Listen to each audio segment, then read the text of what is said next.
प्रश्नोत्तरी। गुरुवर नमोस्तु। प्रतिक्रमण में 26 आय पूर्णवेशु पाठ के अनुसार पृथ्वीकाय जीवों की विराधना करना निषेध है, तो इससे कैसे बचा जा सकता है?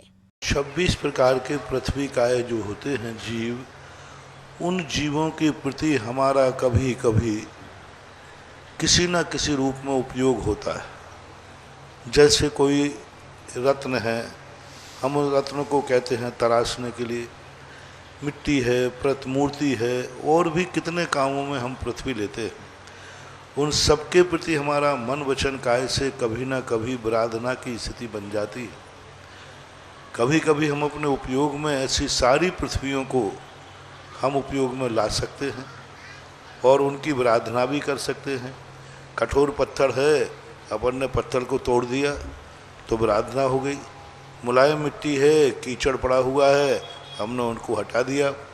तो इस प्रकार के 26 प्रकार की जो पृथ्वी जीव होते हैं, उन पृथ्वियों की विराधना हमारे द्वारा हुई हो। हम उन चीज़ों के लिए जितनी चीज़ें अपन कम, जैसे मान लीजिए त्यागी वृत्ति होने के नाते सारे रत्न छोड़ दिए, अब उन रत्नों के प्रति हम कभी भी किसी दूसरे को भी नहीं कहेंगे और रत्नों के प्रति आकर्षित भी नहीं होंगे, तो हम उनसे बच सकते हैं। हम प्रयोग नहीं करेंगे। जैसे मान लो हम साधु लोग हैं, हम लोग की सब चीज़ों से, पृथ्वी काय जीवों से बचे रहते हैं। अब रही बात चलते समय, करते समय, पूर्णतः पंच स्थावरों से मुनि महाराज भी नहीं बच सकते। हाँ, मुनिराज बुद्धिपूर्वक उनकी विराधना तो नहीं करेंगे, लेकिन अबुद्धिपूर्वक पृथ्वी पर चलते हैं, पत्थर पर चलते हैं, तो उनकी विराधना तो होती ही है। इसलिए इनकी सामान्य विराधना तो कोई मुनिराज भी नहीं बच पाएंगे। गुरुवर नमोस्तु। क्रमबद्ध पर्याय वस्तु होती है या नहीं? क्रमबद्ध पर्याय अलग चीज है और सर्वज्ञता अलग चीज है। क्रमबद्ध पर्याय ये सब मिथ्या शब्द है, आगम बाह्य शब्द है। किसी भी आगम में किसी आचार्य ने इस वाक्य का प्रयोग नहीं किया, क्रमबद्ध पर्याय। इससे बहुत बड़ा अनर्थ हो जाता है। यानी पुरुषार्थ और कारण की उपयोगिता सारे कार्य अपने आप रखे हुए हैं। क्रमबद्ध पर्याय का अर्थ होता है डिब्बे में रखी हुई पुड़ी, अब कुछ नहीं करना, तुम्हें खोल के खाना है। और जैन दर्शन कहता है कि गेहूं में पुड़ी। अब एक ने डिब्बे की पुड़ी कहा, एक ने गेहूं की पुड़ी कहा, गेहूं में पुड़ी कहा। एक ने कहा डिब्बे में पुड़ी है, एक ने कहा गेहूं में पुड़ी है। दोनों में कितना अंतर है? गेहूं में पुड़ी का अर्थ है अभी उसको पीसना पड़ेगा, बनाना पड़ेगा, बहुत सारे पुरुषार्थ की गुंजाइश है। इसी प्रकार वस्तु के द्रव्य में, आत्मा में या द्रव्यों में क्रमबद्ध पर्याय कोई बनी हुई नहीं रखी, निर्मित नहीं रखी, छल्ली नहीं रखी पर्यायों की जो अपने आप पर्याय निकलती जाए। इसलिए क्रमबद्ध पर्याय शब्द तो मिथ्या है। अब रही बात सर्वज्ञता की, तो सर्वज्ञता ने कार्य भी जाना है और कारण भी जाना है। पूज्यवर अकलंग स्वामी महाराज ने नियत का और सर्वज्ञता का इतना अच्छा वर्णन किया। निश्चयन यत्नम इति नियतम। जो कार्य जिस कारण से होता है वह कार्य उसी कारण से होगा, यह है नियत। यह सर्वज्ञ भगवान ने देखा है। आँख देखती है तो आँख ही देखेगी, कान नहीं, ये नियत है। कान सुनते हैं, आँख नहीं सुनती है, ये नियत है। अग्नि ही उष्ण होती है, जलती है, जल नहीं जलता, ये नियत है। तो पूज्यवर अकलंग स्वामी महाराज ने श्री राजवार्तिक के अंदर स्पष्ट उल्लेख किया कि द्रव्यों की पर्याय नियत होती है। नियत भी है और अनियत भी है। तो कुछ नियत है। अब सर्वज्ञ भगवान ने देखा तो कारण भी देखा और कार्य भी देखा। उन्होंने ऐसा नहीं कि कारण नहीं देखा हो, नहीं, उन्होंने कारण भी देखा और कार्य भी देखा। और फिर हर स्थान पे लगाओ ना। अकेले तुम अपनी जब बात आती है तब लगाते हो, हमारा जो जो देखी भागवत राग ने, तो फिर किसी के यहाँ डाका डल गया तो फिर रिपोर्ट लिखाने क्यों जाओ? भगवान ने देखा था इसलिए डला। किसी ने किसी का मर्डर कर दिया तो क्या बुरा कर दिया? भगवान ने देखा था सो हो गया। फिर तो क्रमबद्ध में सब आएगा, भगवान ने सब देखा है। फिर तो सब व्यवस्थाएं खत्म करो, क्योंकि क्रमबद्ध पर्याय में और सर्वज्ञता में उसका देखा था मर्डर करना। कभी एक दिन तो इसका प्रैक्टिकल करो, पटरी के ऊपर जाके बैठ जाए क्रमबद्ध पर्याय वाला, और एक दिन देखे कि आज क्रमबद्ध पर्याय में क्या आया है। ट्रेन निकलेगी तो मैं बचूंगा कि मरूंगा, एक दिन प्रैक्टिकल तो करे। एक दिन सेल्फास खा के देख ले वे 10-25, देखें क्रमबद्ध पर्याय में क्या आया है। ये सब ऐसी अनहोनी चर्चाएं हैं जिससे समाज में शिथिलाचार, चारित्र के प्रति अरुचि, सावधानी के प्रति उनकी अरुचि बढ़े, उन्माद बढ़े, पापाचार बढ़े, व्यक्ति स्वच्छंदवादी हो जाए। जितने जितने लोग दुनिया में क्रमबद्ध पर्याय मानते हैं उनके कभी चारित्र लेने का भाव नहीं आए। चारित्र नहीं लेना तो क्रमबद्ध, बोले कि चारित्र क्यों नहीं ले रहे हो? बोले हमारा अभी उपादान नहीं पका, क्रमबद्ध पर्याय में नहीं आया, अभी मेरा मुनि बनना भगवान ने नहीं देखा है। तो उस समय जाकर के, तो ऐसी स्थितियों में लेकर के इतना एक भी आप देखना, जो क्रमबद्ध पर्याय, कैसी मूर्खता है। यानी क्रमबद्ध पर्याय मानने वालों का भगवान ने एक का भी मुनि बनना नहीं देखा। पता नहीं भगवान के ज्ञान में हम ही लोग झलके थे।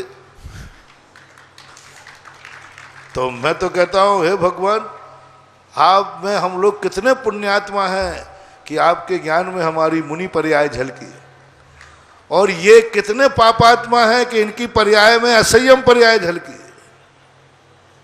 यानी कितना शिथिलाचार, एक का भी मुनि बनने का भाव नहीं होता, 12 व्रत लेने के भाव नहीं होते क्रमबद्ध पर्याय करने वालों का। तो जब जब क्रमबद्ध पर्याय की जो चर्चा करेगा उसका जीवन बंटा झार है, उसके संयम के भाव होंगे ही नहीं, और संयम के बिना कोई कल्याण होने वाला, जिस बिना नहीं जिन राज सीजे तू रोलो जग की, उसके बिना तो संयम का कोई मार्ग ही नहीं।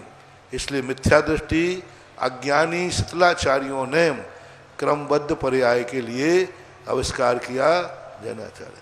भगवान ने जो देखा है वो भगवान ने देखा है, बहुत अच्छी बात है। हमें भगवान ने कहा क्या है? पिताजी ने जो देखा है उससे मेरा कल्याण होगा, कि पिताजी ने कहा है जो उससे बेटे का कल्याण होगा? पिताजी तो शराब की दुकान भी जानते, पिता तो शराब की दुकान भी जानते हैं, लेकिन पिताजी कह रहे हैं उधर मत जाना। तो भगवान ने क्या क्या जाना है हमारे ज्ञान का विषय नहीं है। भगवान ने जो कहा है वह हमारे ध्यान का विषय है, ज्ञान का विषय है। हमें इस पर ना जावे कि भगवान ने क्या क्या जाना, हम इस पर जावे कि भगवान ने क्या क्या कहा है। जो कहा है उससे चित्त चमत्कार होने वाला है। भगवान ने जो जाना है वो तो एक प्रमाण है, लेकिन भगवान ने जो कहा है वो हमारे लिए बहुत ग्राह्य है। उन्होंने कहा 4 हाथ देख के चलो। मैं प्रश्न करूं कि मैं क्यों देख के चलूं? भगवान आदेश क्यों दे रहे आप? आपने ज्ञान में देख लिया मेरे से जीव मरना होगा तो मरेगा, जीना होगा तो जीगा। आदेश क्यों दे रहे कि तुम नीचे देख के चलो, नीचे देख के चलो, 4 हाथ देख के चलो? आदेश क्री धातु का प्रयोग कर रहे, करो। भगवान को तो फिर कोई उपदेश ही नहीं देना चाहिए था, क्योंकि उनने सब जान लिया था। वो कहते बेटा जो मैंने देख लिया वो सब होगा, काय को उपदेश में पड़े, काय को मैं तुम्हारी शराब छुड़ाऊं, काय को गुटखा छुड़ाऊं, मैंने सब जान लिया है। जो होना है, जो देखी वीतराग ने, सो होती वीरा रे। ये 2 पंक्तियों के बाद मैं भी थोड़ा सा कवि हूँ। 4 पंक्ति नहीं, एक ही पंक्ति बनाई। जो देखी वीतराग ने, सो होती वीरा रे, अनहोनी कभू न होती, काये होत अधीरा रे। तो मैंने एक लाइन जोड़ दी, क्या क्या देखी वीतराग ने, तू क्या जाने कीरा रे। कीरा जाने जीव छोटा सा, छोटी बुद्धि, तू क्या जाने। हमें तो इतना मालूम है कि भगवान ने जो कहा है उससे मेरा कल्याण होगा। भगवान ने कहा है सावधानी रखो, प्रमाद मत करो, देख के चलो, आदि आदि। एक बार एक प्रवचन दे रहा था मैं, तो मैं पुरुषार्थ के ऊपर बोल रहे थे। एक सज्जन भगवान बोले महाराज जी फिर भगवान ने क्या क्या देखा है। क्रमबद्ध पर्याय मानने वाले थे, जो होना है वो निश्चित है। मैंने कहा अच्छा। एकदम प्रवचन के बीच में, मेरे प्रवचन के बीच में बोलना बहुत हिम्मत वाला आदमी था, वो खड़ा हो गया। एकदम फ्लो चल रहा था प्रवचन का। अब मैंने भी एक झटके में, पता नहीं मेरी खोपड़ी चल जाती है ऐसे लोगों की, तुरंत मैंने कहा कि भाई अच्छे शब्दों में जवाब दूं कि बुरे शब्दों में। एकदम आ गया, अच्छे शब्दों में जवाब दूं कि बुरे शब्दों में। वो कहना महाराज जी सारी समाज बैठी है, अच्छे शब्दों में देना। मैंने कहा यही उत्तर है कि सब भगवान के हाथ में नहीं है, कुछ मेरे हाथ में भी है। जब सब कुछ नियत है तो ये शब्द तुम क्यों बोल रहे कि अच्छे शब्दों में बोलो? तुम्हें तो ये बोलना चाहिए, आप तो बोलिए भगवान ने जिन शब्दों में देखा है उन्हीं शब्दों में आप जवाब दोगे। भगवान ने देखा है, जो भगवान ने देखा उसी में बोलिए। आप तो बोलिए सब भगवान ने देखा है, पर आपने ये क्यों कहा अच्छे शब्दों में दीजिए, यानी कुछ मेरे हाथ में भी है। बस ये शब्द होना था। उन्होंने तुरंत नमोस्तु कहा। मैं बड़े बड़े पंडितों से, बड़े बड़े ज्ञानियों से पूछाया, आज तक मुझे जवाब नहीं मिला, समझ में नहीं आया। आज मुझे पूरा समझ में आ गया कि क्रमबद्ध पर्याय मिथ्या है। मैंने कि जब सुधरे तो अच्छे शब्दों में नहीं सुधरे, क्या है यार? फिर क्यों बोल रहे हैं क्रमबद्ध? जो हो रहा है तो ठीक है, फिर क्यों बुराई करते हो कि ये गलत कर रहा है, ये गलत कर रहा है, ये मुनि शीतलाचारी है, ये यहाँ हो रहा है? क्यों बोलते हो? वो क्या करे? वो तो भगवान महावीर ने ऐसे देखा है।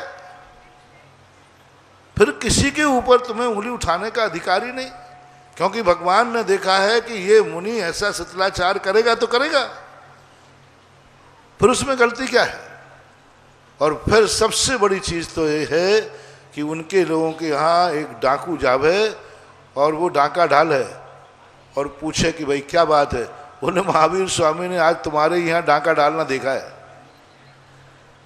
और ऐसे लोगों को उसी समय एक झापड़ लगाया जाए। बोले क्या कर रहे हो? बोले आज महावीर स्वामी ने यही देखा था। फिर क्या मजा आएगा? प्रैक्टिकल तो करो क्रमबद्ध पर्याय को। कर्तृत्ववाद में और क्रमबद्ध पर्याय में कोई अंतर नहीं। वहां कोई महाशक्ति है जो सब कुछ करती, उनके बिना पत्ता नहीं हिलता, उनके बिना पत्ता नहीं मिलता। उन महाशक्ति के बिना पत्ता हिलेगा तो उसी महाशक्ति के निर्देश पर हिलेगा। तुम्हारे यहाँ पत्ता हिलेगा तो केवल ज्ञान क्रमबद्ध पर्याय से हिलेगा, जो होना है वही होगा। तो दोनों में कोई अंतर नहीं महानुभाव। ये क्रमबद्ध पर्याय मिथ्या शब्द है। आगम में, किसी भी आगम में लिखा दिखा दो। मैंने सारी दुनिया से कह के दिखा दिया क्रमबद्ध पर्याय ये शब्द किसी भी शास्त्र में लिखा हो आचार्यों के, तो आप लाके दिखा दीजिए। क्रमवर्ती, क्रम भुवाह, क्रमशः। इसका प्रयोग पूज्यवर अमृतचंद सूरी महाराज ने, पूज्यवर जयसेन स्वामी महाराज ने पदे पदे किया है। क्रमशः यानी एक समय में एक ही पर्याय होगी। गेहूं से अनेक योग्यताएं हैं। एक समय में रोटी बनेगी, पुड़ी बनेगी, दलिया बनेगा, तीनों बनेंगे कि एक बनेगी? एक समय में एक ही पर्याय होगी, दो पर्याय नहीं होंगी। इसका नाम है क्रमशः, क्रमवर्ती। क्रमबद्ध शब्द तो है ही नहीं अपने आगम में, मिथ्या शब्द है और मिथ्या दृष्टियों की ऐसी धारणाएं हैं। पुरुषार्थ इतना ही हो सकता है जहां तक सजा को माफ हो सकती है। दो प्रकार के कर्म होते हैं। एक निधत्त निकाचित कर्म होते हैं जहां पुरुषार्थ काम ही नहीं करता। मुनि बन जाओ, तीर्थंकर बन जाओ, महान तपस्वी बन जाओ, लेकिन निधत्त निकाचित कर्मों का कभी क्षय नहीं होता। वहाँ पुरुषार्थ चलते ही नहीं, क्योंकि ऐसा निकृष्ट पुरुषार्थ तुम कर चुके हो पहले। ऐसा निकृष्ट पुरुषार्थ कर चुके हो कि वहाँ कुछ चलने का सवाल ही नहीं उठता। और कुछ पुरुषार्थ ऐसे हैं जो पुरुषार्थ से क्षय को प्राप्त होते हैं। संक्रमण है, उदय उदीर्णा है। पुरुषार्थ से यदि कर्मों का क्षय ना होता तो मोक्ष मार्ग ही नहीं होता। स्पष्ट शास्त्रों में कहा है, छेडाला में कहा है, तप कर जो कर्म खपावे सो ही शिव सुख दर्शावे। पहली करे जो उद्यम करके मिटे जगत फेरा, दूजी करे जो उद्यम करके मिटे जगत फेरा। जो काम अपने आप समय से होता है उससे नहीं होगा काम। निज काल पाए विधि झरना, तासो निज काज न सरना। तप कर जो कर्म खिपावे सो ही शिव सुख दर्शावे। पंडित जी साहब दौलत राम जी ने कितने बढ़िया सारा रहस्य खोल दिया। क्रमबद्ध पर्याय का जो समय पर होना है वो होगा। निज काल पाए विधि झरना, अपने समय से जिन कर्मों की निर्जरा होती है, तासों निज काज न सरना, उससे तेरे कार्य की सिद्धि होने वाली नहीं है। तप करे जो कर्म खिपावे, जो तप करके अविपाक निर्जरा करके कर्मों का क्षय करता है सो शिव सुख दर्शावे। यही आगम सप्रमाण समाधान है। गुरुवर नमोस्तु। गुरुवर, आप इतनी सारी प्रतिमा जी निकालते हैं तो आपको कैसे ज्ञान हो जाता है? सारी बातें तुम लोगों को क्यों बताऊं? तुम लोगों को आम से मतलब है कि गुठली से? आप लोगों को तो मैं पुण्य कमा ही रहा हूं ना। देखो सांगानेर में मूर्ति निकली, कितने लोगों का कल्याण हुआ, कितने लोगों ने अपने जीवन को धन्य किया, कितने लोगों ने, और अभी मुनि सुब्रत नाथ भगवान की महिमा बताई, कितने लोगों का हित हो रहा है, कितने लोगों को जीवन दान मिल रहा है। तो यही सब होती हैं। बाकी ये सारी बातें अपने अंतरंग साधना, अनुभव और ज्ञान के माध्यम से जब व्यक्ति तीव्र धर्म के प्रति अनुराग करता है, तीव्र, यही सत्य है, वो यही करने योग्य है, ऐसी तीव्र अनुराग जब जाग जाता है तो ज्ञानावरणी कर्म का क्षयोपशम बढ़ता है। मेरी श्रद्धा इतनी है कि संसार की हर समस्या का समाधान जिनेन्द्र देव के पास है, और जो समाधान जिनेन्द्र देव के पास नहीं है वो भी दुनिया के पास नहीं है। यही श्रद्धा ही मेरा सबसे बड़ा चमत्कार है। मेरी अटूट श्रद्धा, चाहे वो भक्तांबर हो, चाहे वो नमोकार मंत्र हो, चाहे वो जिनेन्द्र देव हो, मेरा एक ऐसी अटूट रोम रोम में समाया हुआ, सारा 3 लोक इकट्ठा होकर के भी मेरी श्रद्धा को कोई डिगा नहीं सकता। यही मेरी सबसे बड़ी साधना है। सारे 3 लोग इकट्ठे हो जाए, तर्क से वितर्क से कुछ भी कर डाले, उस रेवती रानी जैसा मुझे साक्षात 25वां समोषण भी दिखा देवे तो भी मेरी श्रद्धा डिगने वाली नहीं। क्योंकि मैंने जिस चीज का स्वाद चख लिया है, मैंने जिस चीज का स्वाद चख लिया है, जिसका चमत्कार मैंने खुद आंखों से देख लिया है, उस श्रद्धा को कोई नहीं डिगा सकता। वो भक्तांबर में आया ना कि एक पीत्वा पया शशिकरा दुति दुग्ध सिंधु क्षारम जलम जल निधे रसितुम का एक क्षेत्र। एक बार जिसने इक्षु रस का पान कर लिया है वो क्या लवड़ो दधी का खारा पानी पीना चाहेगा? मुझे तो जिनेन्द्र देव की भक्ति के अमृत सागर का स्वाद आ गया है, तो फिर अब तो कोई सवाल ही नहीं उठता। बस यही मेरी श्रद्धा सबसे बड़ी शक्ति है।